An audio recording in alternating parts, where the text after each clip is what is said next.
Hey everybody, and welcome back to Let's Play The Elder Scrolls IV Oblivion. No, I'm kidding.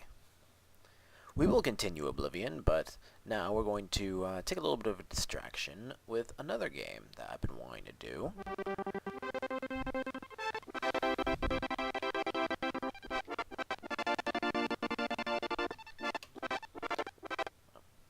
And that's Quest 64.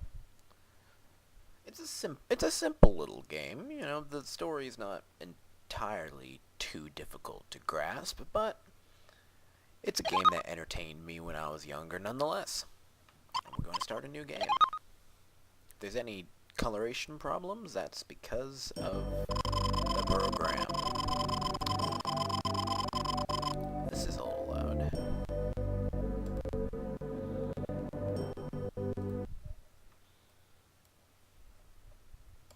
There we go. That's a little better. Right. Even though I've begged you not to leave, you still say you must go after your father. No matter how wonderful your powers may be, you are still a child. Your father, Lord Bartholomew, left to search for the stolen Eltail book, and has been missing for a month. No wonder you are worried about him. You think after a month of being missing, someone would do something. Contained in the words of the book is a power that exceeds human knowledge. I wonder who could have possibly stolen it from the crypt in the monastery. If an evil person should use it, the country and all its cities will be destroyed, and the spirit's blessings will disappear, and Keltland will once again be visited by a day of grief. Oh no, a day of grief? An entire day of nothing but grieving? That's terrible. Bartholomew's disappearance may mean he is caught in the fighting over the book. If you go, you may find yourself in danger as well. That's what we're counting on. If you still insist, begin by going to Dondoran. I'll ask the king of Dondoran Castle to protect you. Okay, that's a simple plot intro, and this is us. Our name is Brian, apparently, and we're a bit of an apprentice. Now, if you see those shiny, multicolored stone things at the bottom, those are our elements. You don't really level up as much as you get elements. Certain parameters increase when they get enough experience. They get experience in different ways. Now, I do like the feature that it lets you choose which element you really want to go with. Usually I go with water because that's where your healing is, but I think for this Let's Play we're going to go more with the pyromaniac within and go with fire. Fire's always fun. Maybe fire and earth, because if you want to think geologically, fire plus earth equals magma! That's always fun.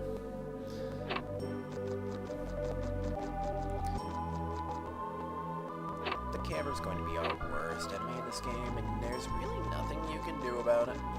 So bear with it. Bear with it and run. It's all you can do. Run as fast as your little legs will carry you, and they are very little legs. Alright, to interact with someone, press the action button. As you get close to a hidden spirit, you will see a sign. When you see it, press the Z button. The mark of the 4 spirits, aka the spirit interface, will appear. Press one of the C buttons to choose which of the spirits you wish to increase. You will need as much help from each of these spirits as you can get. Use the C button like this. The fire spirit is up, the water spirit is down, the earth spirit is left, and the wind spirit is... Can you guess which direction? If you guessed right, you're right! If you guessed any other direction, you're wrong! You win nothing.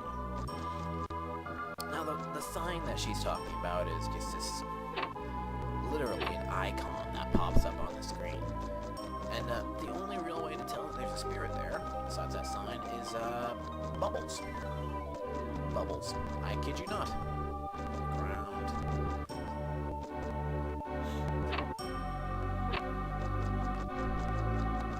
Well, you'll see. There's nothing really interesting at all. Go. Open the door. Thank you. But we can go across here. Open the door! You have to hit just this perfect point in the door, or he won't open it. It's like he's autistic or something.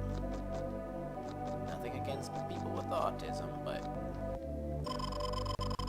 Welcome to the kitchen, laddie. Your quest is sure to be a long one. Please take this fresh bread. I made this myself. Okay. I guess that boo-woo sound means that we got bread. Yep, we got bread.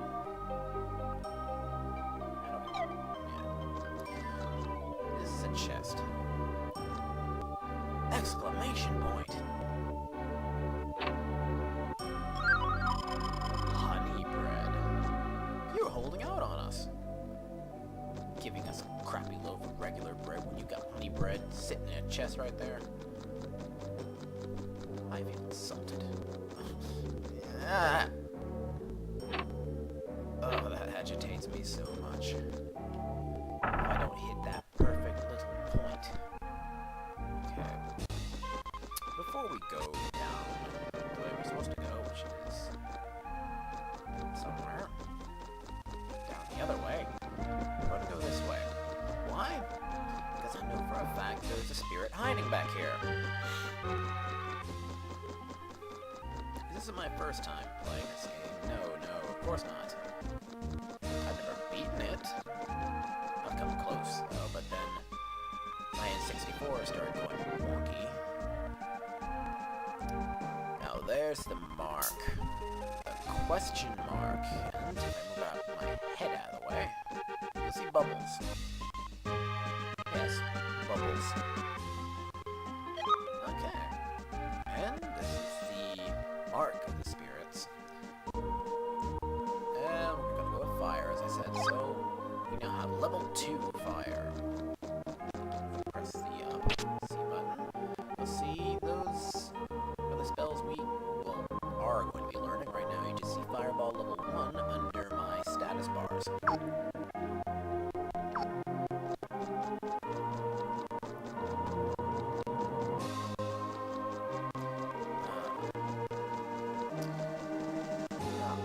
Being it's an N64 game, I can't say too much about the graphics. The absolutely 2D trees that no matter how I look at them are always facing the exact same way. The fact that I can't make that tiny little drop.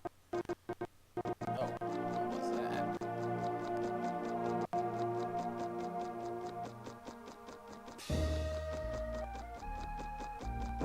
That was a bout of terrible lag. The ground looks like vomit.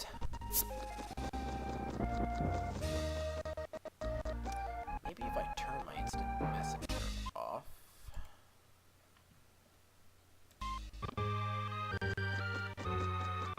That's not helping out too much. Maybe a little bit, but not too much. Oh, well. This is a game where I probably won't kill you, actually. Unlike in Oblivion, the lag can verily mess you up when you're fighting. Or trying to pick a lock. Okay, there's those kids, but you really don't gain anything talking to them. We're going to jump right into the adventure. An adventure it is. Because if there is one thing that I do hate about this game, is that the encounter rate is set way too freaking high. You can't sneeze without running into some sort of combat. And there's our first combat. Oh man, that made it lag quite a bit. Alright. Now all we've got is our fire, so let's burn. Only did 6. What I do like about this is if you're nimble enough, you can